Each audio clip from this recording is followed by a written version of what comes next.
വീട്ടിൽ ഇരുന്നു കൊണ്ട് ആ ഒരു കൊല്ലം കഴിഞ്ഞു പോയ രംഗങ്ങളൊക്കെ നമ്മുടെ മനസ്സിൽ വ്യക്തമായിട്ട് ഓരോന്നോരോന്നായിട്ട് ചിത്രശാലയിൽ നമ്മൾ ചിത്രങ്ങൾ കാണുന്നത് മാതിരി 1 by 1 ആയിട്ട് വന്നുകൊണ്ടിരിക്കും. അതാണ് ചിത്രശാല തുറക്കുകയായി, ഓർമ്മകളുടെ ചിത്രശാല തുറക്കുകയായി. മുത്തുകളിൽ ചവിട്ടി മുള്ളുകളിൽ ചവിട്ടി നഗ്നമായ കാലടികൾ മനസ്സിൻ കാലടികൾ.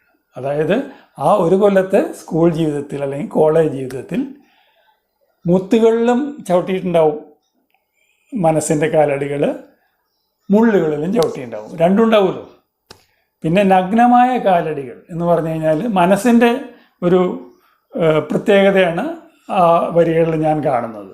അതായത് ബാക്കി ശരീരത്തിനാണ് പ്രൊട്ടക്ഷൻ, ഷൂസ്, ഷർട്ട്, മനസ്സ് തികച്ചും നഗ്നമാണ്. നമ്മുടെ മുമ്പിൽ വരുന്ന അനുഭവങ്ങളെ മനസ്സ് അങ്ങനത്തെ യാതൊരു